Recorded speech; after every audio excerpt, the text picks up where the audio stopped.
Gregory. Shore. Washington. Weber.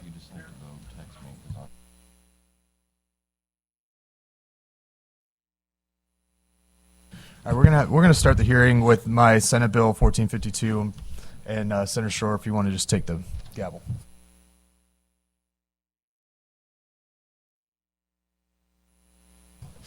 All right, since the chairman has a bill to present, I don't have all the bill numbers right here. We're going to have a public hearing on Senate Bill 1452 by Senator Fitzwater, also serves as the chairman. I'll be your vice chairman for the time being. Senator, please proceed.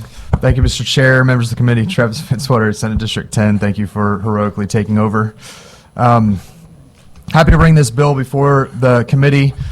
It's a very complex bill, but I'll tell you the genesis of it, then I'll have people come up and they can kind of talk through it a little bit. It's also being worked on. This bill I've filed for the last couple of years. Hasn't gone anywhere because it just needed to get a consensus on where it was going to go in a way that made sense for everybody.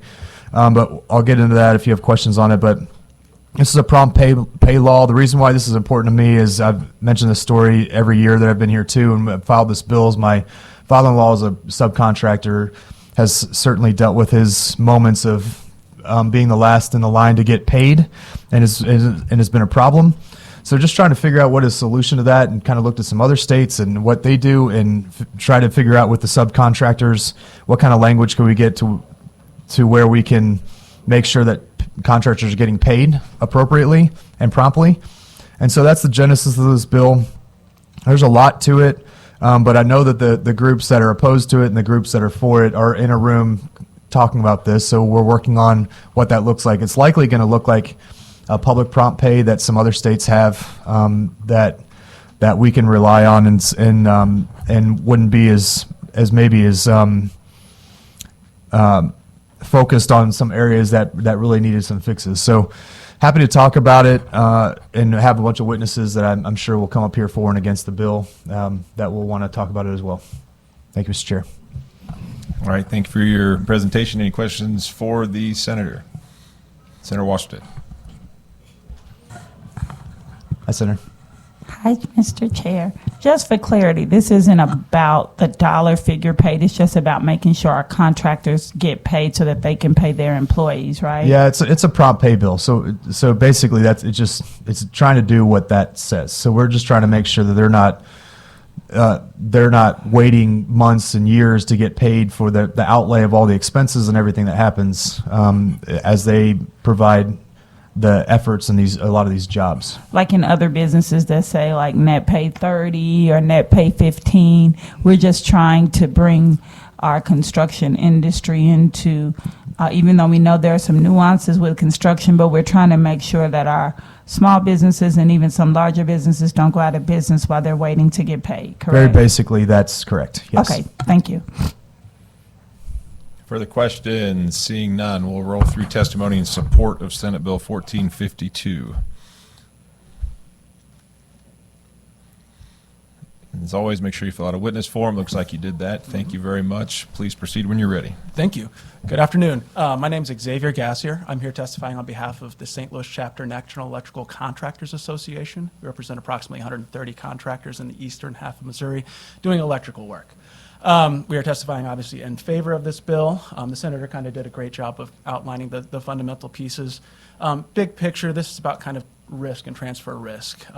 As it currently stands, the further you are down the chain, if you will, of contracting, the more risk you're inadvertently taking on in terms of financing the project, because those payment terms can get protracted. It's not uncommon to have 90 days. 120 days is pretty common. 180 is not unheard of. There are contract terms over 200 days. As you can imagine, that transfers a great deal of risk, especially for smaller businesses. Key things we do want to highlight, a common objection is, well, what about the lien process? The lien process does work, but it does not effectuate prompt payment. That's really more so for non-payment. Key issue there, and kind of something to keep in mind as you look at some of the terms in this proposed legislation, which will have a substitute relatively shortly. We do want to make sure that that window is tight enough that we don't lose sight of lien filings. If you were to have a protracted period for prompt pay, you'd eventually just run out of time on a lien filing and kind of step away from that ability to file and recover. happy to answer any nuanced questions, again, with the substitute coming, that's going to change some of the details. Don't want to go too heavy on it. All right, thank you, sir. Any questions, Senator Washington? Yes. Real quick, and this is just for those listening for clarity. You mentioned the lien, like a mechanic's lien or something of that nature, but that's not enforceable until sale of the property or something of that nature, correct? Correct. And the other piece that we've encountered, speaking to a lot of our Central Missouri contractors that are relatively small 5-10-man shops, for them it's cost prohibitive given the scale of work they're doing. It's 'Cause complex. you have to file it, and if you're not a solo guy, then you have to hire a lawyer and all those things, right? Correct. Okay, thank you. All right, thank you. Any further questions from the rest of the committee? Seeing none. Next witness in favor of the legislation.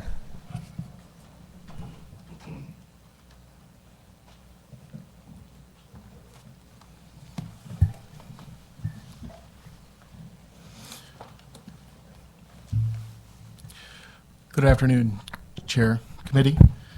My name is Kevin McMullen. I'm with the Site Improvement Association, where I serve as the Director of Government Affairs. Today, I come before you in support of 1452. I'd like to thank our bill handler and thank the committee for seeing it today. We represent the Building Better Business Coalition, as well as the Construction Employers Coalition. That's made up of hundreds of Missouri contractors and thousands of their employees. Currently, we're in talks with the other groups that are involved with this bill, and we appreciate all of your consideration. We are currently in agreement conceptually with a plan to mirror public prompt pay. The plan that you see before you has taken 4 years to reach, and I appreciate the patience again of our Senator Fitzwater. He has led us to this. Contractors, subcontractors, those that are in the industry routinely are forced to sit down and wait in line for their payment. Unfortunately, many of those contractors can't absorb the time and the ability to litigate those issues with lien law. Lien law can be completely cost prohibitive for those contractors, especially when you look at the smaller contractors. You know, when we talk about contractors today, those comes to mind that you have these huge pockets, these large companies.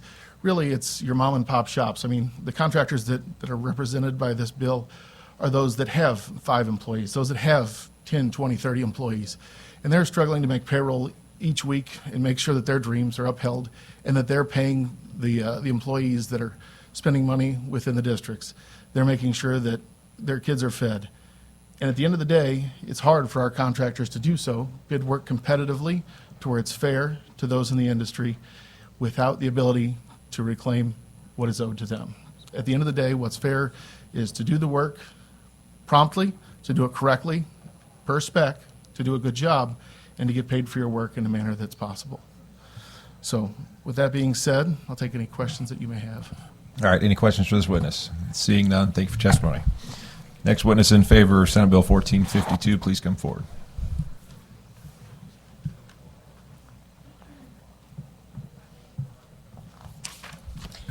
Thank you, Mr. Chair. Members of the committee, Nikki Strong here on behalf of the American Subcontractors Association to testify in support. Again, appreciate the folks on the other side of this sitting down working with us. I think we're getting close. As the previous witness said, conceptually, we want to follow the public prompt pay laws that are in effect now and that have been in effect in the state of Missouri since 1990 and have been overhauled since then.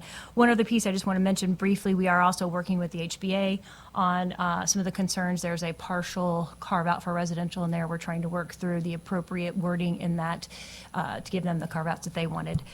With that, I'd be happy to answer any questions. HBA meaning Home Builders Sorry, Home Association, Builders I assume? Association, All right, yes. thank you. Any questions for the witness?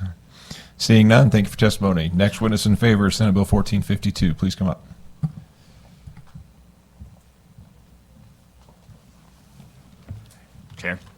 Chair, members of the committee, Joshua Clare, Chair on behalf of the Mechanical Contractors Association, Mechanical Contractors Association of Eastern Missouri and Kansas City, and the Sheet Metal and Air Conditioning Contractors Association, St. Louis chapter. Would just like to go on record in support as of right now. Appreciate the senator and your time. All right, thank you for this testimony. Any questions for this witness? Seeing none. Next witness in favor, Senate Bill 1452. Is there anyone in the hallway? In favor?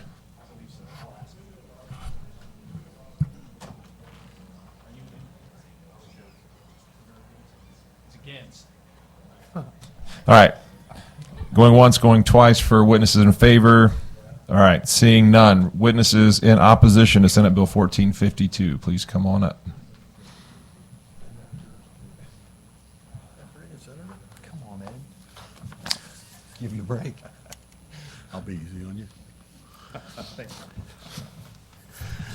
Good afternoon, Mr. Chairman and members of the committee. My name is Ed Tweehouse. I am an owner and vice president of Tweehouse Excavating, located here in Jefferson City.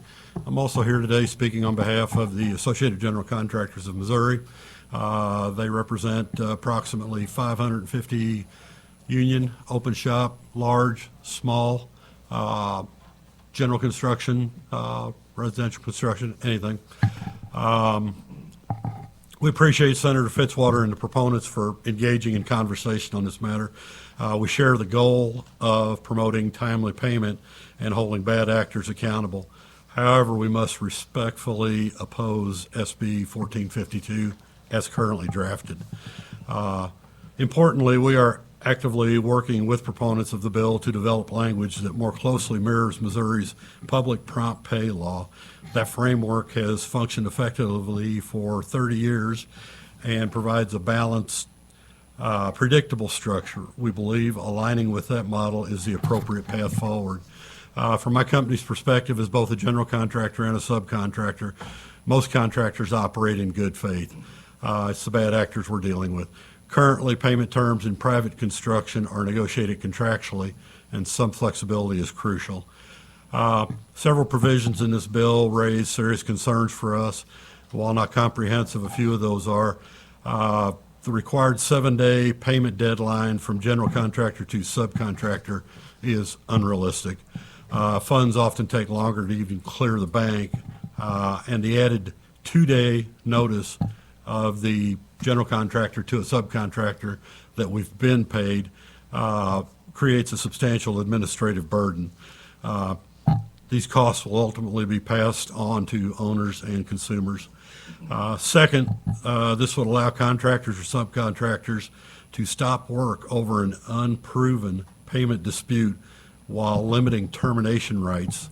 That invites disruption and litigation. Third and finally, owners would have only 15 calendar days to review and dispute an invoice. On complex projects, that timeline is simply not workable and is inconsistent with standard contract forms currently. Finally, the bill would require general contractors to fully pay downstream parties, even if the owner fails to pay, without a mechanism for the general to recover their losses. While we agree that bad actors should be addressed and dealt with, this legislation as drafted risks harming responsible contractors and increasing costs across the industry. We remain committed to working with the sponsor and the stakeholders on language that mirrors public prompt pay framework and achieves balance without unintended consequences. For those reasons, we respectfully oppose SB 1452 in its current form. I'll answer any questions that I can. All right. Thanks for your testimony, Senator Washington. Hi, thank you for being here and thank you for what you do. I do have a couple of questions. You mentioned that there's a model that's been working for 30 years that you think is working. What is that? That's the Missouri Public Prompt Pay Law. Okay, now if that's been working, and I'm just speaking from what I see in Kansas City for some small contractors, then why do we have so many of our small contractors, both in Kansas City and St. Louis specifically, that are filing bankruptcy, going out of business, unable to pay their employees, unable to pay the union contracts that they have? So maybe for you guys it seems to be working, but it's not working for everybody, or I don't think we would be here. That's a good question, and the public prompt pay bill or statute only applies to public projects. So if you're the contractors that you're referring to are working on private work, then they're not covered by anything, and that's what this bill is trying to address. So some of your members, they do public contracts, right? Yes, And they abide by the prompt pay law. yes. So why are you okay with that for the public and not the private? Again, just the details and the way the legislation is drafted right now, the 4 points that I put out there. Okay, one of the points was about the disruption. But wouldn't you also have disruption if your subs can't pay their employees and they don't show up at work? That referred to a dispute in the type of work, amount of work, quality of work done. My brother was a contractor. He disputed all the time. So, Okay. that's what he did. But that's what it refers to. It doesn't give us a real good avenue to stop work or to demand work. be What finished. is the holdup for you not to be able to pay in the time frame? There isn't a holdup for me, but we're talking about the bad actors here. If a subcontractor has billed for more work than he has done, if a subcontractor has billed for, Well, that's understandable. Or But what that's about those inadequate. who, let's say, I've done my work up to this date.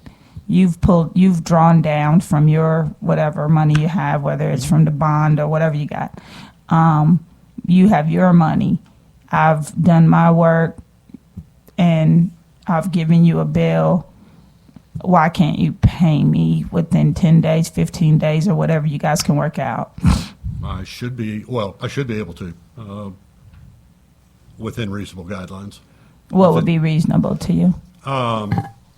Well, like I said in my testimony, the 7-day payment deadline from a general contractor. That's not what I'm asking. I'm asking, so don't give me your points again. We got those, and I'm not trying to be rude because I really, really appreciate you being here. But I'm trying to find a solution. I'm not a complain person. I want to figure out how we do this. So you told me what doesn't work. Tell me for you what will work.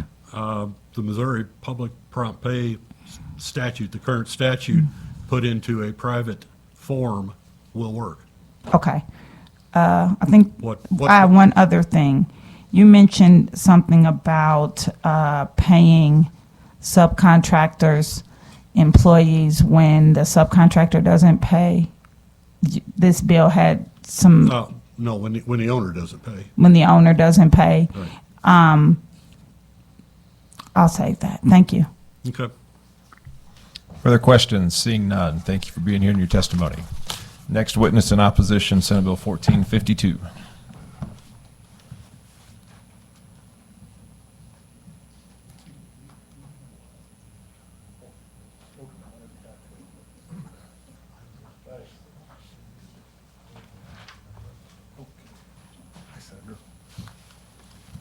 Good morning, Mr. Chairman, members of the committee. My name is John Barget. I'm appearing here on behalf of the St. Louis Home Builders Association in opposition to this bill. I'd like to thank Senator Fitzwater and his staff for working with us throughout the last 4 years to try to get something done. I would also like to thank Nikki Strong on behalf of the group of subcontractors because she's the only one in 4 years that actually responded and reached out to us and tried to work with us. So I'm extremely appreciative of that.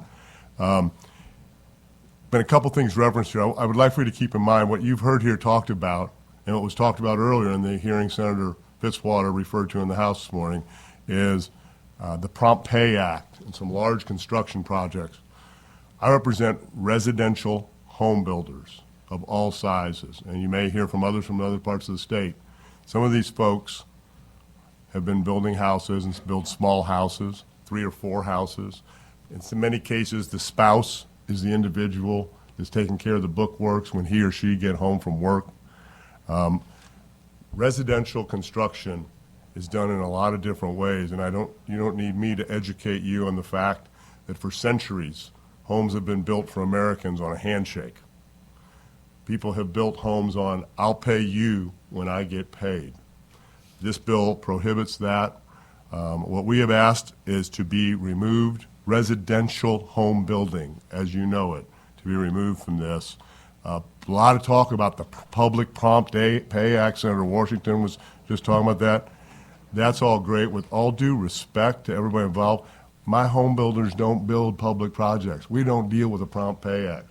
We deal with many different methods by which we agree contractually to pay.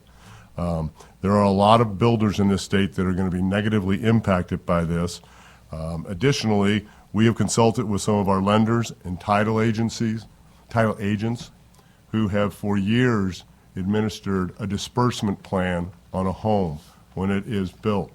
The owner, the contractor submit, monies are dispersed. To Senator Washington's point, certainly everybody should be paid in a timely manner. There is cases in why this does cookie cutter approach for this doesn't approach to residential. If the homeowner or the title company don't disperse, with all due respect, I don't have the money to pay the subcontractor. If the work was deemed to be faulty by the title agency or somebody out of my control, the disbursement doesn't occur. Therefore, the money that you referenced, Senator, isn't in my hand to pay somebody, and a dispute is going to occur. We hope that there aren't bad actors, but there are in every walk of life. The St. Louis Home Builders Association does make it a point of letting folks know when we are notified of somebody that's a bad pay. The home building, residential home building, is significantly different than other types of construction. And with all due respect to everyone involved, I do believe that it is a small enough community that contractors know who not to go to because they have a bad reputation of not paying, and subcontractors choose not to work for that person. And if they don't get the subcontractors, I think we know what happens to the home builder. They probably go out of business. So this bill prohibits statutorily that I can agree to pay you when I am paid. I'd be happy to work. We're working with Nikki and her group on a residential carve-out, if you will, a residential exemption. Currently, the bill does say that a residential homeowner, not home builder, homeowner that is owner-occupied does not have to comply with these for remodeling. That's a good thing. I think that justifies that we're looking at residential in a different category than some of these I-70 road expansions, 40-story construction projects in downtown Kansas City, St. Louis, or otherwise. Happy to answer any questions. Senator Washington, looks like you have a question. I do. Hi, Mr. Barjay. Good morning or afternoon, Senator. Okay, just quickly.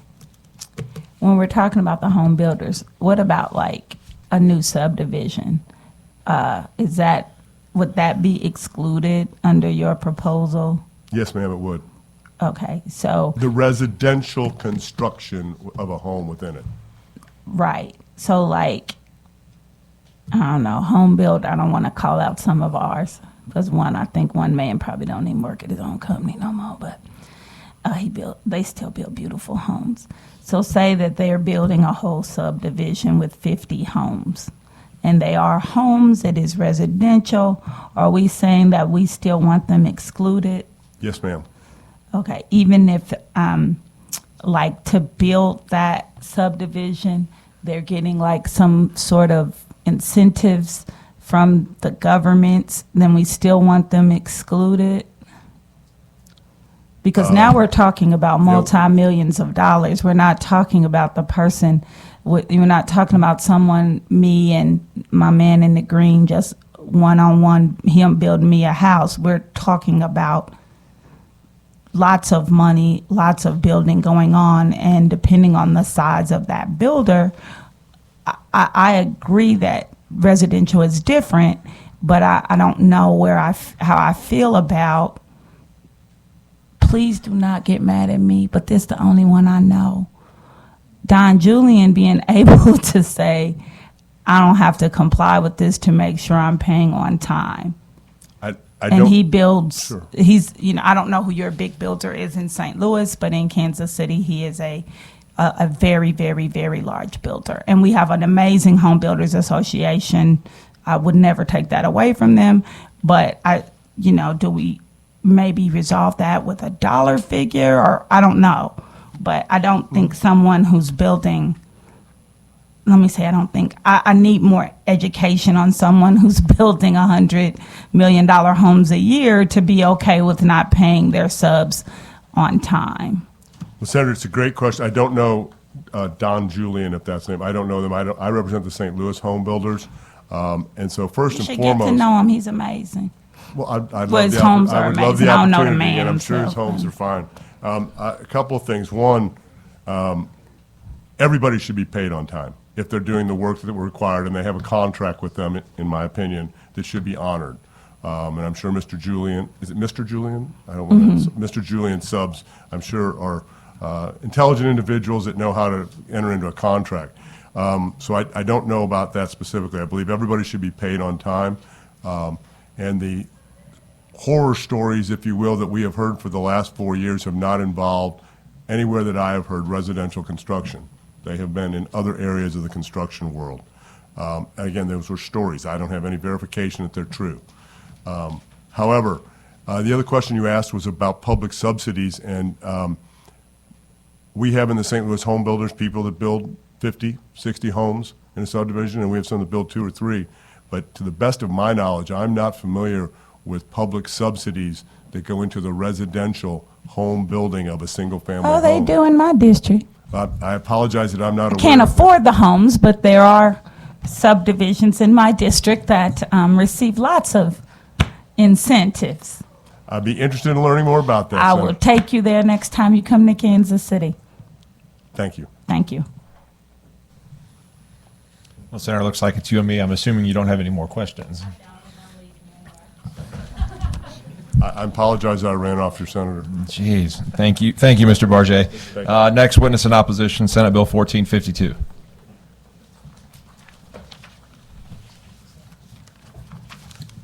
Good afternoon, Mr. Chairman. Heath Clarkston here on behalf of the Home Builders Association of Central Missouri. Concur with Mr. Barjay's statements. We're a little different. The sponsor knows our association. We're guys that build 5 to less houses a year, and this creates a little bit of an obstacle for a lot of our small businesses, and we'd like to work with a sponsor. I don't think you're trying to grab the small residential market, but we would like an exemption if possible. All right, thank you for your testimony. I don't have any questions. Thank you. Next witness in opposition, Senate Bill 1452.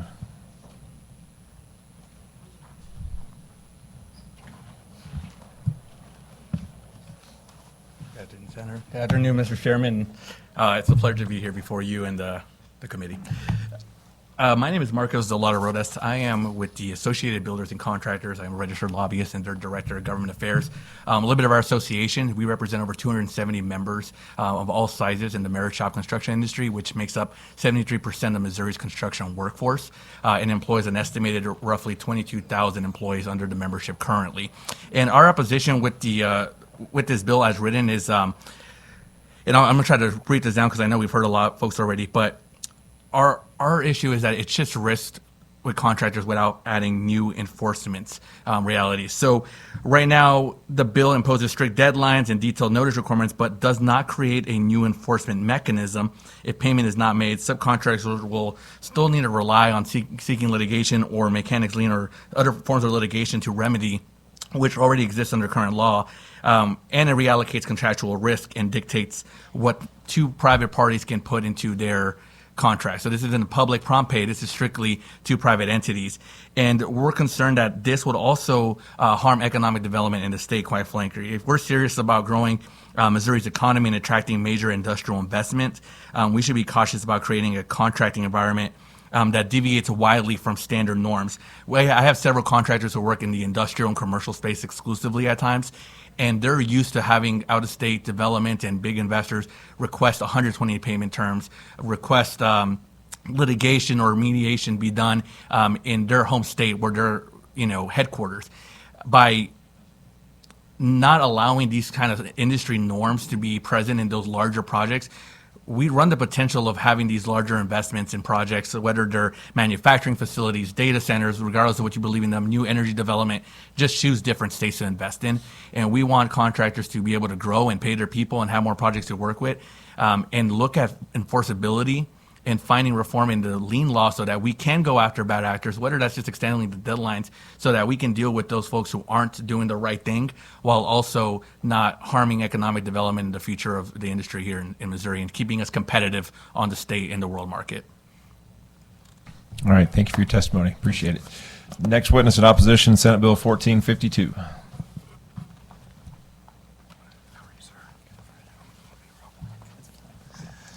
Mr. Chairman, members of the committee, Fred Drawling today representing the Builders Association, which is a chapter of the AGC based in Kansas City. As you've heard from others that have testified, negotiations are underway on this bill, but we are in opposition as filed. Happy to work with the sponsor to get us to the position where we can support the bill. All right, thank you for your testimony. Next witness in opposition, Senate Bill 1452. Is anyone out?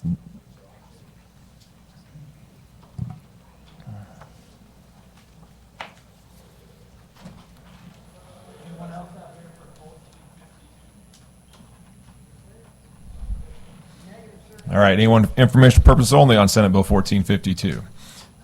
Seeing none, Senator, closing comments? Great closing comments. All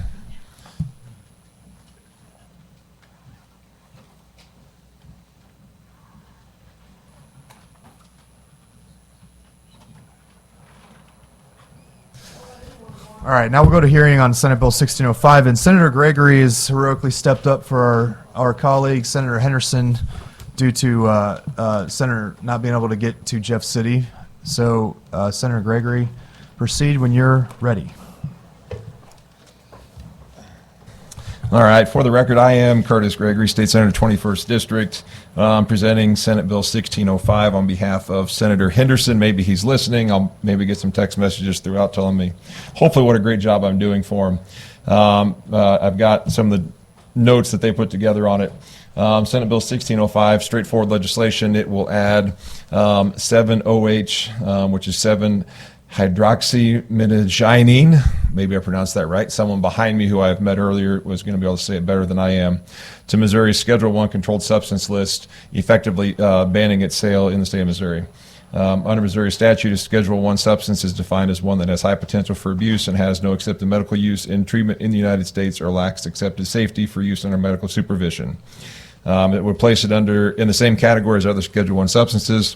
It does not create new or enhanced penalties. It simply applies the existing penalty structure from Schedule I substances to 7-OH.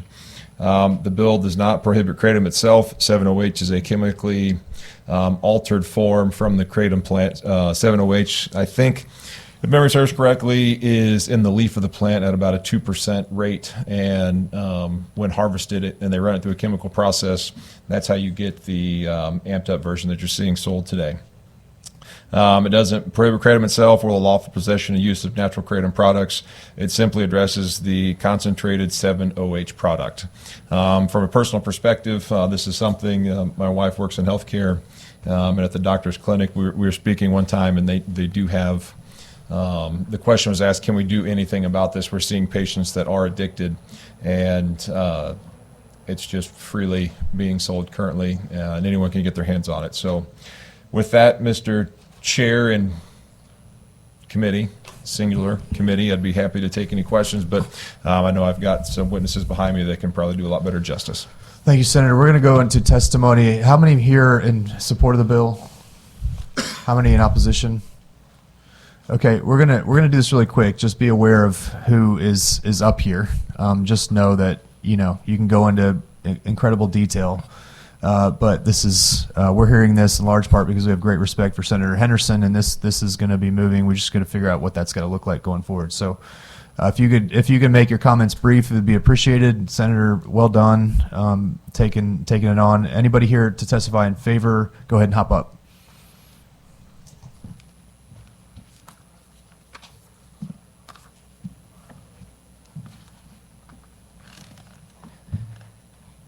Good afternoon, Mr. Chairman. My name is Walker Gallman, and I'm the Legislative Director for the Global Kratom Coalition.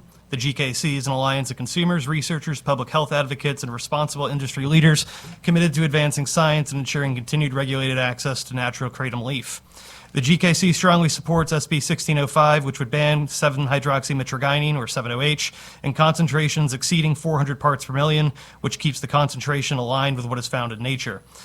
The bill's approach is in line with the actions taken by FDA in tandem with HHS and DEA, who on July 29th, 2025, held a joint press conference to announce coordinated federal action to schedule concentrated synthetic 7-OH that is found in novel opioid products as a Schedule I controlled substance. Following this action, states like Kentucky and Florida have followed suit by also moving forward with the emergency scheduling of concentrated synthetic 7-OH while maintaining access to natural leaf kratom. In each instance, they scheduled any product that contains a level of 7-OH above 400 parts per million by dried weight, just like SB1605 would do.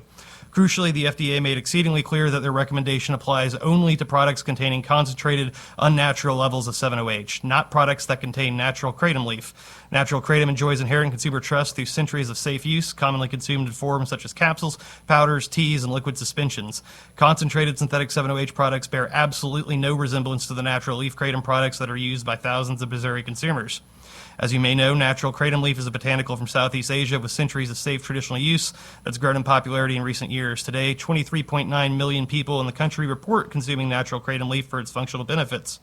Due to the widespread use of natural kratom leaf, its safety profile is backed by centuries of safe traditional use, with at least 50 years of use in the United States and decades of science supporting its safety, including an FDA clinical trial in 2024, which showed natural kratom leaf is tolerable in humans, even in servings up to 6 times that which is commonly consumed in the United States.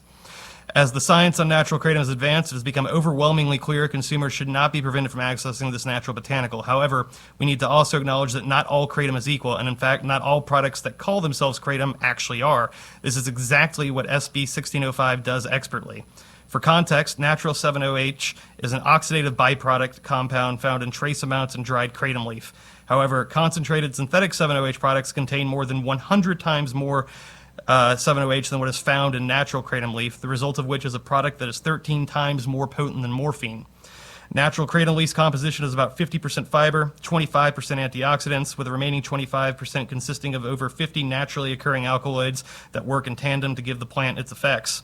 In the leaf, mitragynine is the dominant alkaloid, while 7-OH only exists at trace levels, less than 0.05% of the dried weight of the leaf material, and only becomes present upon drying of the fresh leaf. However, isolated 7-OH products strip away everything except a single molecule and concentrate it by 100 to 1,000 times more than what would be found in a normal serving of dried kratom leaf.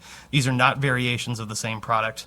When you consume natural kratom leaf, it goes through multiple protective barriers. First, oral ingestion means it must pass through the digestive system, during which plant fiber and cellulose slow absorption. Second, it undergoes first-pass metabolism in the liver, where your body gradually converts a small fraction of mitragynine into trace amounts of 7-OH. Finally, because you're consuming 50-plus alkaloids simultaneously, there are complex interactions that may modulate effects further. However, isolated 7-OH products bypass all of that due to their direct delivery of a concentrated molecule. In closing, we urge the legislature to pass this legislation in order to protect consumers by prohibiting concentrated synthetic 7-OH while preserving safe access to natural kratom leaf. Thank you. Thank you for your testimony. We'll go to the next person, but if you have written testimony, just give it to us. We'll distribute it. If you can just focus on the high-level points that for or against in your testimony, that would be really helpful. The next person in favor, go ahead and hop up.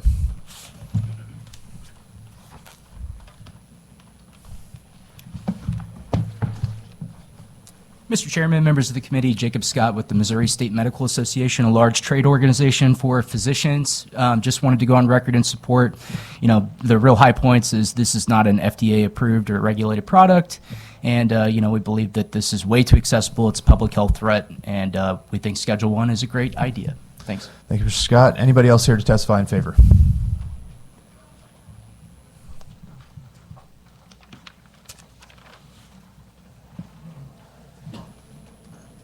Mr. Chairman, thank you. My name is Bob Durkin. I'm an outside counsel to the American Kratom Association. I represent clients in the dietary supplement and food space, some of whom distribute kratom as a food or dietary supplement. I'm here in support of the ban of 7-hydroxymitragynine. I'm a pharmacist with a master's degree in molecular biology. I was a captain in the Army for 6 years, residency trained and board certified in nuclear pharmacy at Walter Reed Army Medical Center. After the Army, I went to law school and then worked at the Food and Drug Administration for about 12 years. The last 6 of those years, I had the privilege of serving as the Deputy Director of the Office of Dietary Supplement Programs. I'm here today to testify as a former public health official to encourage you to schedule 7-hydroxymitragynine. 7-hydroxymitragynine is not naturally found in the leaf. It only occurs after the leaf is picked from the tree and metragenine, the primary alkaloid in kratom, is oxidized into 7-hydroxymetragenine. What folks have learned to do is to take an extract from kratom, pull out the metragenine, chemically oxidize it, sometimes with the same chemicals you use to treat a pool, to shock a pool, into 7-hydroxymetragenine.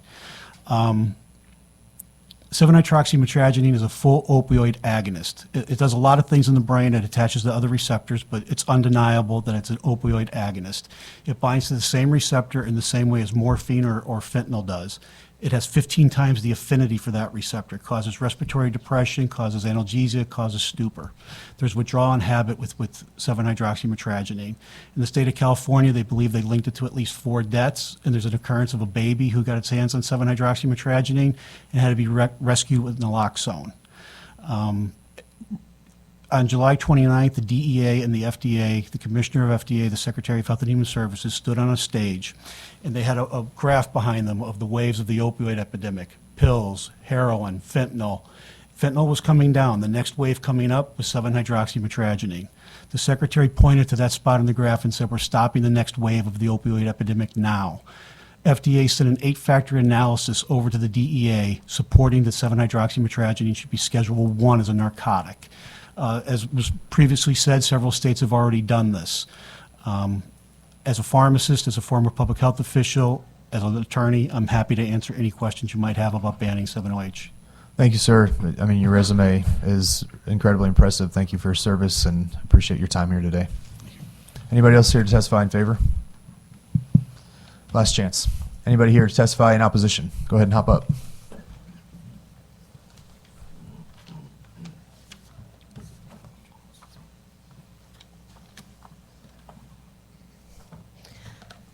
Hello there, Chair. Thank you so much, members of the committee.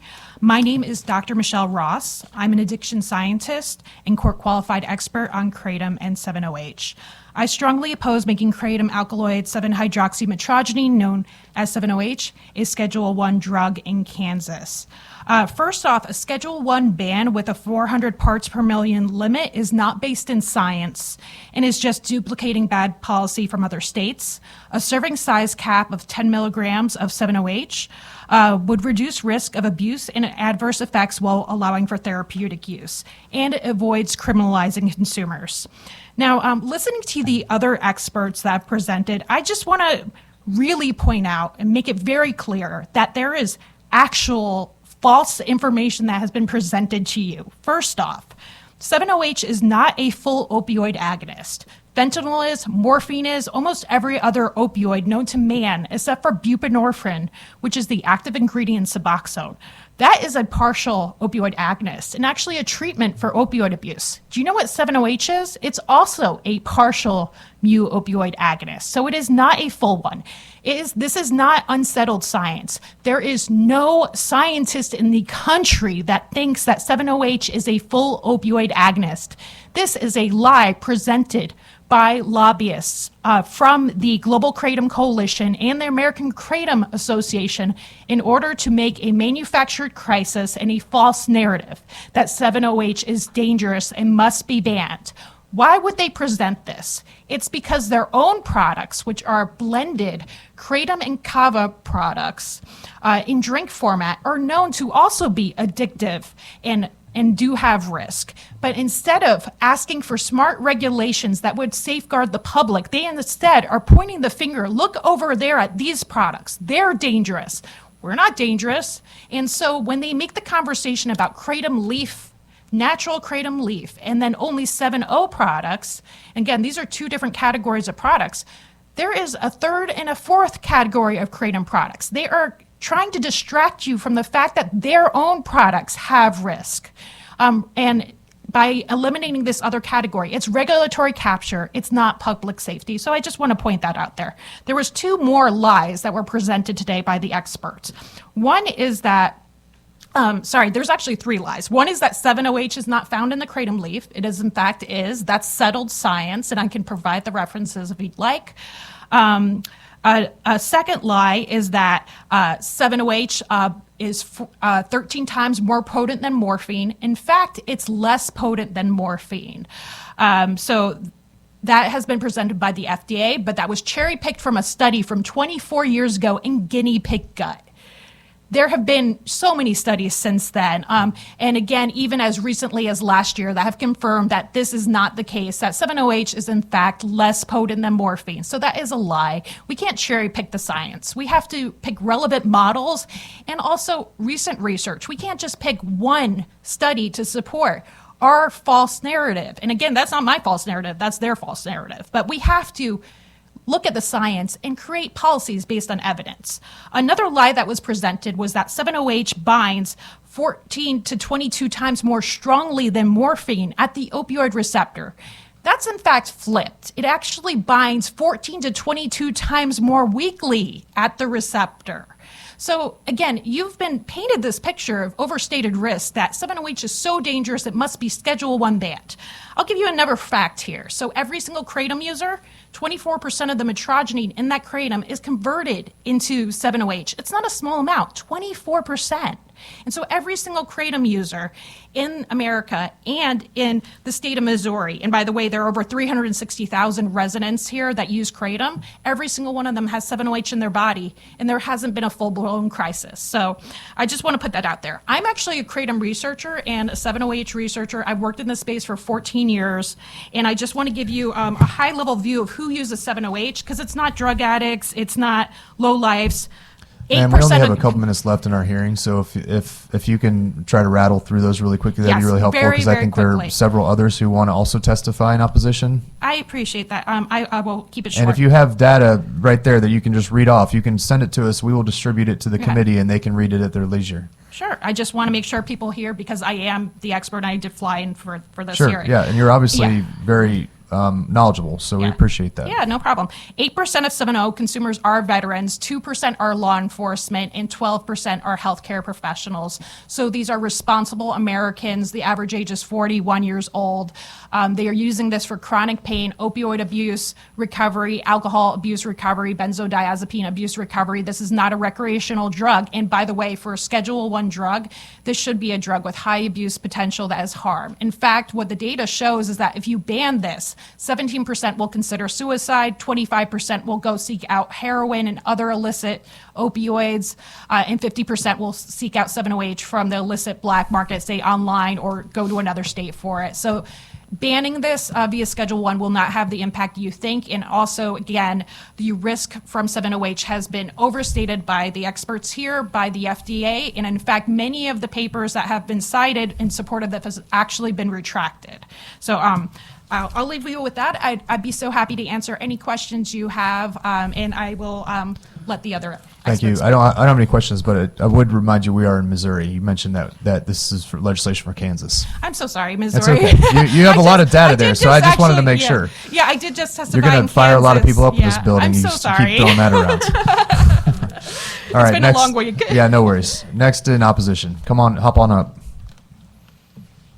Again, we have, I think, 10 minutes now before we have to get out of this room. Very fast.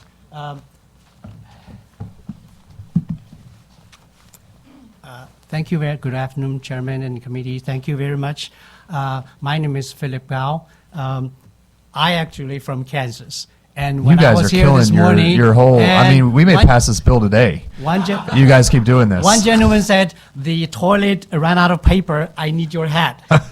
And so, this guy sitting next to you, he's a big Mizzouga. I don't know if you saw his tie. I know. That's like the exact wrong hat to be putting right in front of him right now. I know. I drove here this morning. I have been a professor, core lab director, and research scientist at University of Kansas since 1989. I also have a private company doing research and product development at the University of Kansas Innovation Park, the first biotech company. I came here this morning, not wage war, but would like to serve you and give you a peace of mind when you make decisions based on solid, sensible science data and not opinions and emotions. That's what I'm for. And also for my self products, and I'll tell you, less than 3 minutes, I'll finish. Metrogynin, you all know about this. And so this is my product that haven't been opened yet. It's called MIT. These are the leaves, 3 grams. This is what the Creighton Association promote.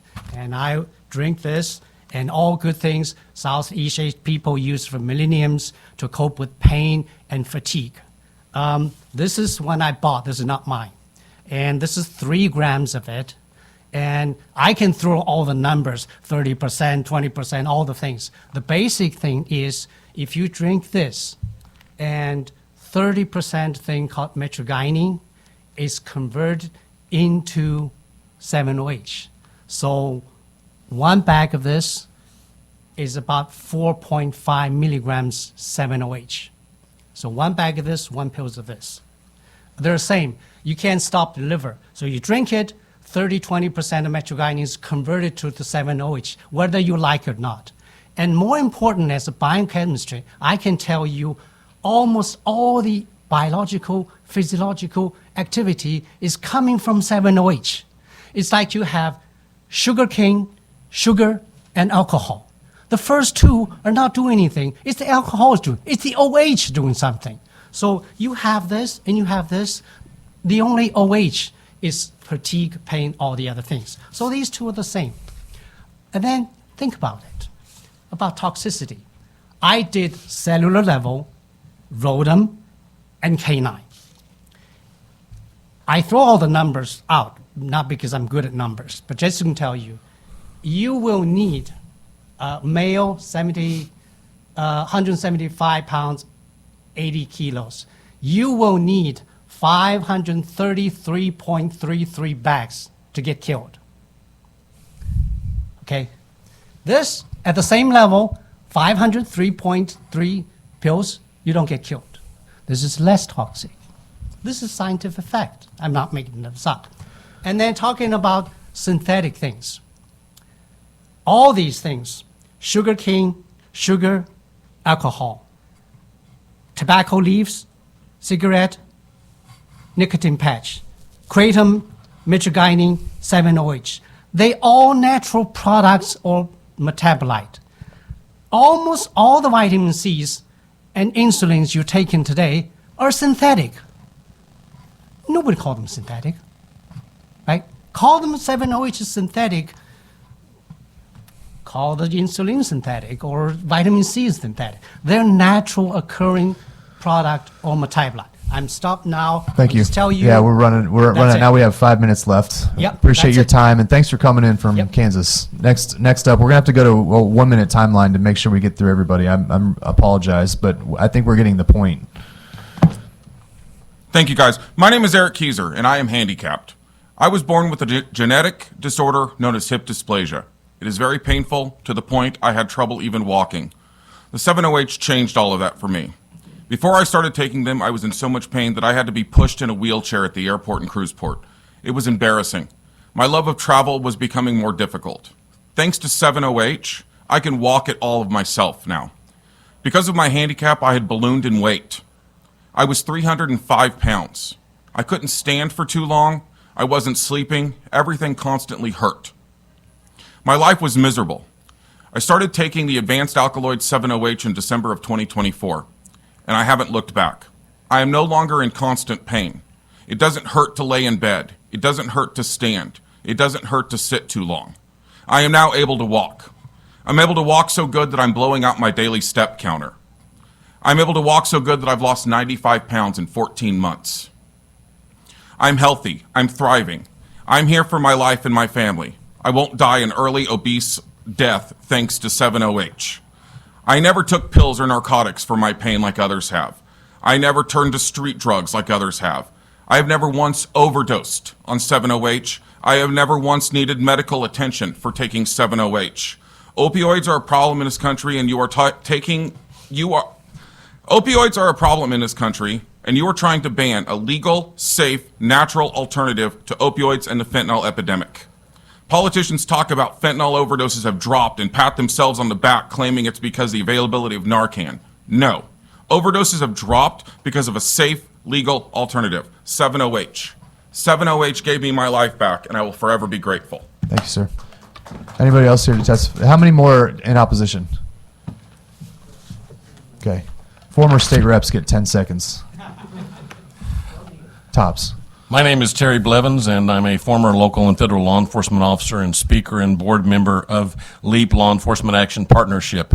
I must oppose this bill because I don't think it's based in science, and I don't think it's common sense drug legislation. I'm also a user of 7-OH. I tried kratom. I came back from Iraq with a severe neck injury and a TBI, and I became dependent on opioids, so I can't go anywhere near opiates.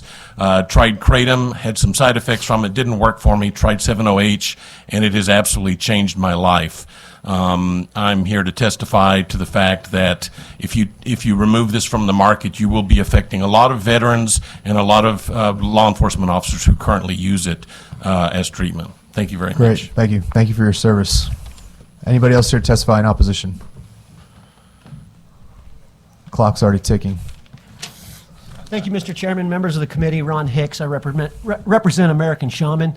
We're just, my clients here, you know, they're out to help people, to help with pain, as you've heard from a lot of the professionals that have testified. The one quick thing I want to mention here, though, is there's not a single product by Kratom that is FDA approved. So I just want to throw that out there. But thank you for everything you guys do, and thank you for your time. Thank you, 10 Representative. seconds. Anybody else here to testify in opposition?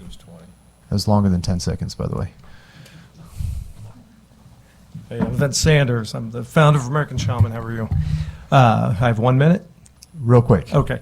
I don't even know where to start. There's so much here. I think Dr. Gal had a great point that, you know, mitragynine, 25% of that is converted to 7-OH regardless.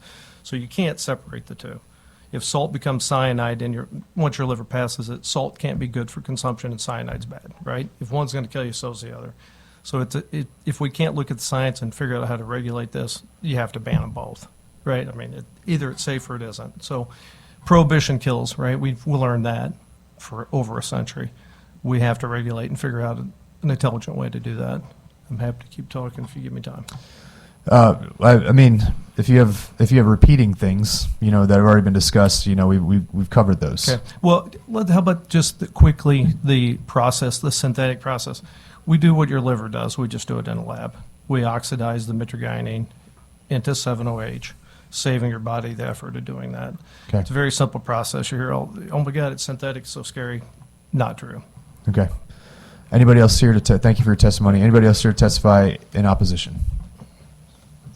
Also, yeah, if you testified, please leave a witness form for our records.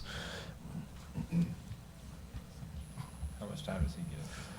5 seconds? Negative 5 seconds. Former senators get a little bit more time. Thank you, Mr. Chairman, member of the committee. So just briefly, a couple things I wanted to touch on. I'm representing Jeff Smith, representing HART, the Holistic Alternative Recovery Trust, an organization of scientific researchers, harm reduction advocates, consumers, industry leaders. Just briefly, as Dr. Ross said, over 3/4 of people who consume this in national surveys report that they take it to manage chronic pain.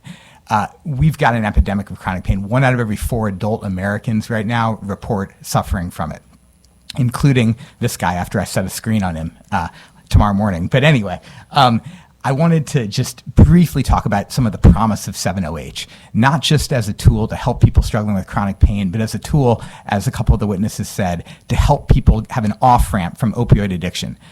The pendulum has swung from one extreme to the other. 20 years ago in this country, we handed out Percocet, Vicodin, Oxy like chiclets. Now we've gone to the other extreme where a lot of people who have a car accident or a serious workplace injury will get a prescription for 7 days or 14 days. Then they're expected to deal with tremendous pain. That's very difficult for people. A lot of people turn to the black market and then get addicted when their prescription runs out. It is important to note that in 2024, for the first time in 25 years in this country, the number of fatal opioid overdoses went down. Not just by a little, but by 26.9%. That was also the first full year that 7-OH products were fully available. So I'm not making a causal argument, but this correlation is interesting, made even more interesting by the fact that some states that have banned 7-OH did not see a reduction in fatal opioid overdoses. Conversely, states that have had a very high consumption of 7-OH, like Florida, West Virginia, saw drops in fatal opioid overdoses of 34% in Florida, 37% in Virginia, 42% in West Virginia. This is a tool that has shown to be very promising. You have people come up and testify all over the country that it has kept them from using things that actually kill them. This will not kill them. There is no confirmed death of 7-OH taken in isolation. And I would encourage you to look not at what the FDA says, but look at the FDA's own statistics, because they show that after 1.5 billion servings consumed of 7-OH, there are no confirmed deaths of 7-OH taken in isolation, and only 67 adverse events included. That's a 1 in 23 million incidents of adverse events. Great. Thank you, Mr. Smith. Anybody else to testify in opposition? Last chance. Anybody for informational purposes only? Seeing none, that'll conclude the hearing. Thank you, Senator Gregory. And I'll make a motion to adjourn. Then we're just in perpetuity in session in committee. All those in favor say aye. Aye. Opposed, no.